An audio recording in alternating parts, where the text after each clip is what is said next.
Realty.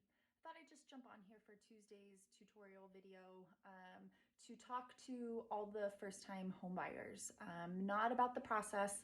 This is once you've actually gotten the keys to your house. You know, interest rates are so low right now that a lot of people have finally made the jump from being a renter to a homeowner. And that's so exciting. And it's awesome, but there's also a lot you have to do now that the house is yours to sort of protect your investment and prolong the life of everything in the house. So first things first, you get the keys. Now what? First thing I would do would be to change the locks on your house. You don't know how many people have a set of keys out there over the years of the life of the house. So I would change all the locks. A lot of times your home warranty company or your homeowner's insurance company offer credits, $100 or $200, which and oftentimes, depending on how many doors you have, would more than cover a simple rekey. So I would get that done. That gives you a little bit sense of security. All the locks are yours. You control who has all the keys to your house. That's the first step before moving in. Once you're in the house, the very next thing I would do is get all your paperwork together, unless you had an agent who makes this for you as a closing gift, like I do to all my clients. But you want to make a little closing buck. So this is my house.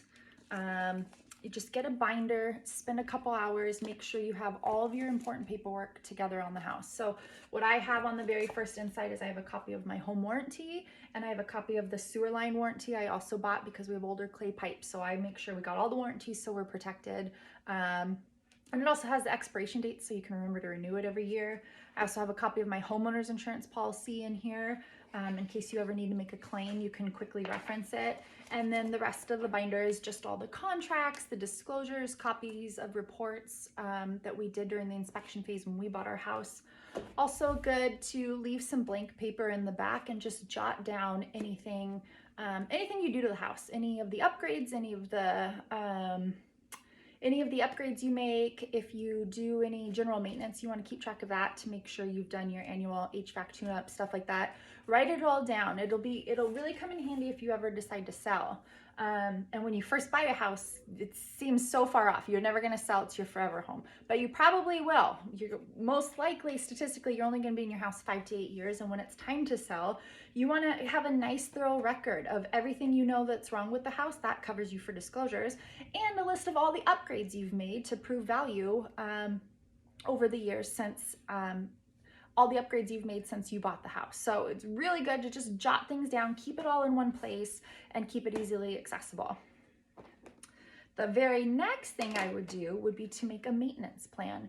A lot of home inspection companies do a fantastic job of this.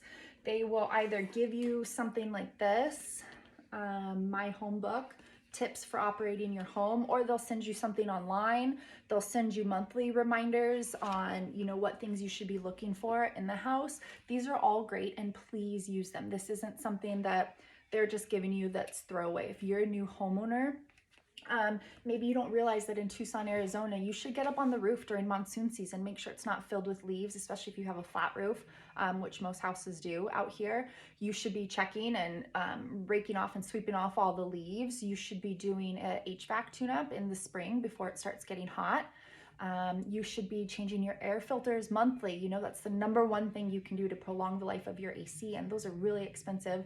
And in Arizona, we run them for many, many months out of the year. And so it's little things like that you should just sort of build yourself a maintenance plan of what you're going to do seasonally, what you're going to do monthly. And there's tons of resources online.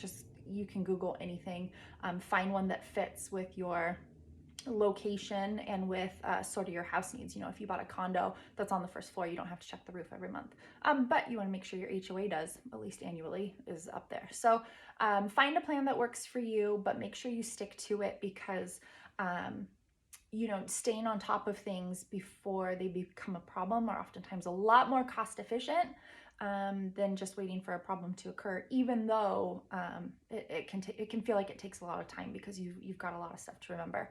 So I would just print a plan and have something ready to go where you don't even have to think about it. Set a reminder on your phone to change the air filters every month.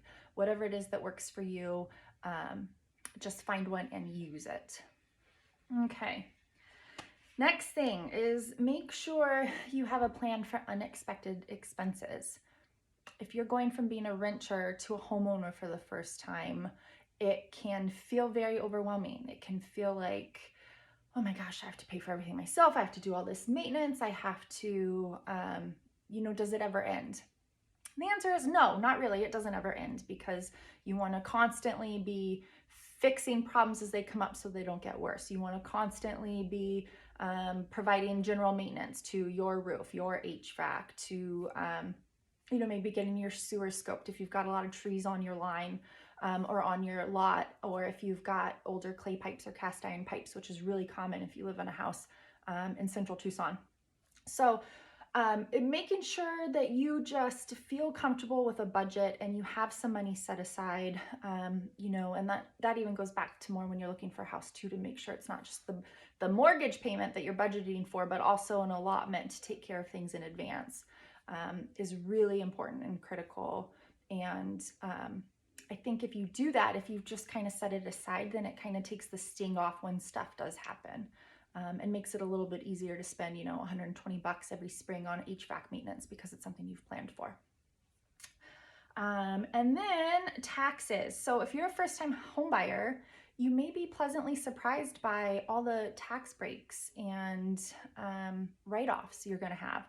So I would, a lot of people do their taxes themselves online, and that's fine, as long as I would at least talk to someone, or make sure you feel comfortable with, your internet search results, to make sure that you are getting every advantage possible now that you're a homeowner. And that's also where keeping your book of maintenance and expenses and repairs come into effect, to make sure that if any of that counts. If you have to get a new HVAC system and it's high energy, is there a rebate for that this year?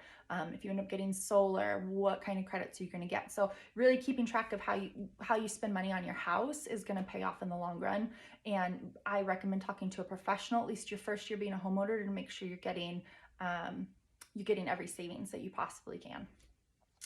And then last but not least, please remember, even if you didn't use me, you're new to who I am, you had a different agent, use them as a resource. Our work is really never done. If you get up on the roof during monsoon season to get leaves off of it, and you notice you see a crack that doesn't look right, you don't know what roofing company to call, send me a text, give me a call. I've got a list of people I like and trust. Same thing with, and you make a claim with your home warranty company and they're denying it, but you really think, you read through the fine print and this really should be covered. Call me. Let me call behind the scenes, and call our representatives to really work for you. It's really important that that we're not just helping you buy the house, throwing you the keys and saying goodbye. It's a relationship we try to build, and we are always here to help you. So I think that's it. I think that sums up everything. I hope this helps. If you are a first-time home buyer and you have any questions, feel free to just send me a message, give me a text, 520-444-8175. And I hope you all are having a great rest of your week, and happy December. Talk soon.